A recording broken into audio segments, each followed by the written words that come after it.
नमस्कार. 11 मे हा सादत हसन मंटो यांचा जन्मदिवस. त्याच निमित्ताने साहित्य मूड या आमच्या यूट्यूब चॅनलवर मी नंदिता पाटकर तुमच्यासाठी मंटो यांची शरीफन ही कथा सादर करणार आहे. शरीफन. जब कासिम ने अपने घर का दरवाजा खोला तो उसे सिर्फ एक गोली की जलन थी जो उसकी दाहिनी पिंडली में गड़ गई थी. लेकिन अंदर दाखिल होकर जब उसने अपनी बीवी की लाश देखी तो उसकी आंखों में खून उतर आया. करीब था कि वो लकड़ियां फाड़ने वाले गंडासे को उठाकर दीवानावार निकल जाए और कत्लोगरी का बाजार गर्म कर दे कि दफतन उसे अपनी लड़की शरीफन का ख्याल आया. शरीफन, शरीफन, उसने बुलंद आवाज में पुकारना शुरू किया. सामने दालान के दोनों दरवाजे बंद थे. कासिम ने सोचा शायद डर के मारे अंदर छुप गई होगी. चुनांचे वो उस तरफ बढ़ा और दराज के साथ मुंह लगाकर कहा, शरीफन, शरीफन, मैं हूं तुम्हारा बाप. मगर अंदर से कोई जवाब ना आया. कासिम ने दोनों हाथों से किवाड़ को धक्का दिया. पट खुले और वो औंधे मुंह दालान में गिर पड़ा. संभलकर जब उसने उठना चाहा तो उसे महसूस हुआ कि वो किसी लाश. कासिम एक चीख के साथ उठ बैठा. एक गज के फासले पर एक जवान लड़की की लाश पड़ी थी. नंगी, बिल्कुल नंगी. गोरा गोरा सिडोल जिस्म, छत की तरफ उठे हुए छोटे छोटे पिस्तान. एकदम कासिम का सारा वजूद हिल गया. उसकी गहराइयों से एक फलक शिगाफ चीख उठी, लेकिन उसके होंठ इस कदर जोर से भींचे हुए थे कि बाहर न निकल सके. उसकी आंखें खुद ब खुद बंद हो गई. फिर भी उसने दोनों हाथों से अपना चेहरा ढांप लिया. मुर्दा सी आवाज उसके मुंह से निकली, शरीफन. और उसने आंखें बंद किए दालान में इधर उधर हाथ मारकर कुछ कपड़े उठाए और उन्हें शरीफन की लाश पर गिराकर वो ये देखे बगैर ही बाहर निकल गया कि वो उससे कुछ दूर गिरे थे. बाहर निकलकर उसने अपनी बीवी की लाश न देखी. बहुत मुमकिन है उसे नजर ही ना आई हो, इसलिए कि उसकी आंखें शरीफन की नंगी लाश से भरी हुई थी. उसने कोने में पड़ा हुआ लकड़ियां फाड़ने वाला गंडासा उठाया और घर से बाहर निकल गया. कासिम की दाहिनी पिंडली में गोली गड़ी हुई थी. उसका एहसास घर के अंदर दाखिल होते ही उसके दिलो दिमाग से गायब हो गया था. उसकी वफादार प्यारी बीवी हलाक हो चुकी थी, लेकिन उसका सदमा भी उसके जहन के किसी जोश में मौजूद नहीं था. बार बार उसकी आंखों के सामने एक ही तस्वीर आती थी, शरीफन की, नंगी शरीफन की. और वो नेज़े की अनी बन बन कर उसकी आंखों को छेदती हुई उसकी रूह में शिगाफ डाल देती. गंडासा हाथ में लिए कासिम सुनसान बाजारों में उबलते हुए लावे की तरह बहता चला जा रहा था. चौक के पास उसकी मुठभेड़ एक सिख से हुई. बड़ा कड़ियल जवान था, लेकिन कासिम ने कुछ ऐसे बेतुकेपन से हमला किया और ऐसा भरपूर हाथ मारा कि वो तेज तूफान में उखड़े हुए दरख्त की तरह जमीन पर आ रहा. कासिम की रगों में उसका खून और ज्यादा गर्म हो गया और बजने लगा, तड़ तड़ तड़ तड़, जैसे जैसे जोश खाते हुए तेल पर पानी का हल्का सा छींटा पड़ जाए. दूर सड़क के उस पार उसे चंद आदमी नजर आए. तीर की तरह वो उनकी तरफ बढ़ा. उसे देखकर उन लोगों ने हर हर महादेव के नारे लगाए. कासिम ने जवाब में अपना नारा लगाने के बजाय उन्हें माँ बाप की मोटी मोटी गालियां दी और गंडासा ताने उनमें घुस गया. चंद मिनटों के अंदर ही 3 लाशें सड़क पर तड़प रही थी. दूसरे भाग गए, लेकिन कासिम का गंडासा देर तक हवा में चलता रहा. असल में उसकी आंखें बंद थी. गंडासा घुमाते घुमाते वो एक लाश के साथ टकराया और गिर पड़ा. उसने सोचा कि शायद उसे गिरा लिया गया है. चुनांचे उसने गंदी गंदी गालियां देकर चिल्लाना शुरू किया, ہاں مار ڈالو مجھے، مار ڈالو۔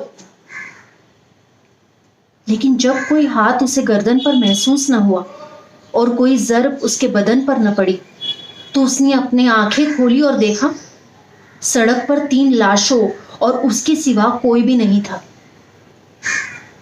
ایک لہجے کے لیے قاسم کو مایوسی ہوئی کیونکہ شاید وہ مر جانا چاہتا تھا، لیکن ایک دم شریفن، ننگی شریفن کی تصویر اس کی آنکھوں میں پگھلے ہوئے شیشے کی طرح اتر گئی اور اس کے سارے وجود کو بارود کا جلتا ہوا فلیتا بنا گئی۔ وہ فوراً اٹھا، ہاتھ میں گنڈاسا لیا اور پھر کھولتے ہوئے لاوے کی طرح سڑک پر بہنے لگا۔ جتنے بازار قاسم نے طے کیے سب خالی تھے۔ ایک گلی میں وہ داخل ہوا، لیکن اس میں سب مسلمان تھے۔ اس کو بہت کوفت ہوئی، چنانچہ اس نے اپنے لاوے کا رخ دوسری طرف پھیر دیا۔ ایک بازار میں پہنچ کر اس نے اپنا گنڈاسا اونچا ہوا میں لہرایا اور ماں بہن کی گالیاں اگلنا شروع کی۔ لیکن ایک دم اسے بہت ہی تکلیف دہ احساس ہوا کہ اب تک وہ صرف ماں بہن کی گالیاں ہی دیتا رہا تھا۔ چنانچہ اس نے فوراً بیٹی کی گالی دینا شروع کی اور ایسی جتنی گالیاں اسے یاد تھی سب کی سب ایک ہی سانس میں باہر لوٹ دی۔ پھر بھی اس کی تشفی نہ ہوئی۔ جھنجھلا کر وہ ایک مکان کی طرف بڑھا جس کے دروازے پر اوپر ہندی میں کچھ لکھا تھا۔ دروازہ اندر سے بند تھا۔ قاسم نے دیوانہ وار گنڈاسا چلانا شروع کیا۔ تھوڑی ہی دیر میں دونوں کوٹر ریزہ ریزہ ہو گئے۔ قاسم اندر داخل ہوا۔ چھوٹا سا گھر تھا۔ قاسم نے اپنے سوکھے ہوئے حلق پر زور دے کر پھر گالیاں دینا شروع کی۔ باہر نکلو، نکلو باہر۔ سامنے دالان کے دروازے میں چرچراہٹ پیدا ہوئی۔ قاسم اپنے سوکھے ہوئے حلق پر زور دے کر گالیاں دیتا رہا۔ دروازہ کھلا۔ ایک لڑکی نومدار ہوئی۔ قاسم کے ہونٹ بھیج گئے۔ گرج کر اس نے پوچھا، کون ہو تم؟ لڑکی نے خشک ہونٹوں پر زبان پھیری اور جواب دیا، ہندو۔ قاسم تن کر کھڑا ہو گیا۔ شعلہ بار آنکھوں سے اس نے لڑکی کی طرف دیکھا جس کی عمر 14 یا 15 برس کی تھی اور ہاتھ سے گنڈاسا گرا دیا۔ پھر وہ عقاب کی طرح جھپٹا اور اس لڑکی کو دھکیل کر اندر دالان میں لے گیا۔ دونوں ہاتھوں سے اس نے دیوانہ وار کپڑے نوچنے شروع کی۔ دھجیاں اور چندیاں یوں اڑنے لگی جیسے کوئی روئی دھنک رہا ہو۔ تقریباً آدھا گھنٹہ قاسم اپنا انتقام لینے میں مصروف رہا۔ لڑکی نے کوئی مزاحمت نہ کی، اس لیے کہ وہ فرش پر گرتے ہی بے ہوش ہو گئی تھی۔ جب قاسم نے آنکھیں کھولی تو اس کے دونوں ہاتھ لڑکی کی گردن میں دھسے ہوئے تھے۔ ایک جھٹکے کے ساتھ انہیں علیحدہ کر وہ اٹھا، پسینے میں غرق۔ اس نے ایک نظر اس لڑکی کی طرف دیکھا تاکہ اس کی اور تشفی ہو سکے۔ ایک گز کے فاصلے پر اس جوان لڑکی کی لاش پڑی تھی، ننگی، بالکل ننگی، گورا گورا سڈول جسم، چھت کی طرف اٹھے ہوئے چھوٹے پستان۔ قاسم کی آنکھیں ایک دم بند ہو گئی۔ دونوں ہاتھوں سے اس نے اپنا چہرہ ڈھانپ لیا۔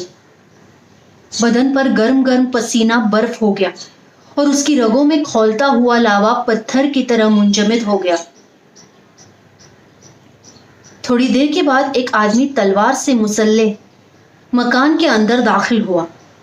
اس نے دیکھا کہ دالان میں کوئی شخص آنکھیں بند کیے لرزتے ہاتھوں سے فرش پر پڑی ہوئی چیز پر کمبل ڈال رہا ہے۔ اس نے گرج کر اس سے پوچھا، کون ہو تم؟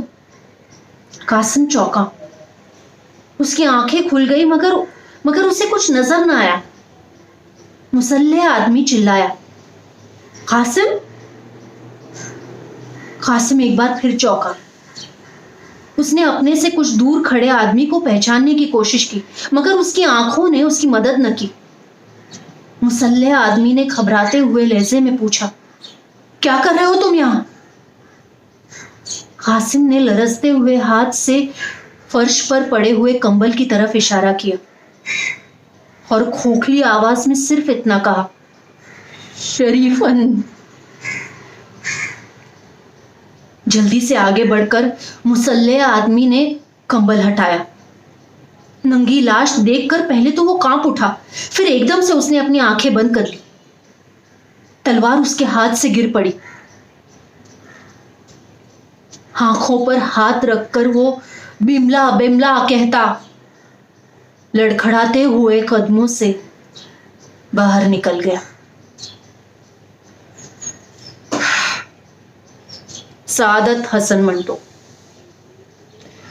ही कथा जर तुम्हाला आवडली असेल आणि अशा अजून बऱ्याच कथा ऐकायच्या असतील तर साहित्य मोड या आमच्या यूट्यूब चॅनलला लाईक, शेअर आणि सबस्क्राईब नक्की करा. धन्यवाद.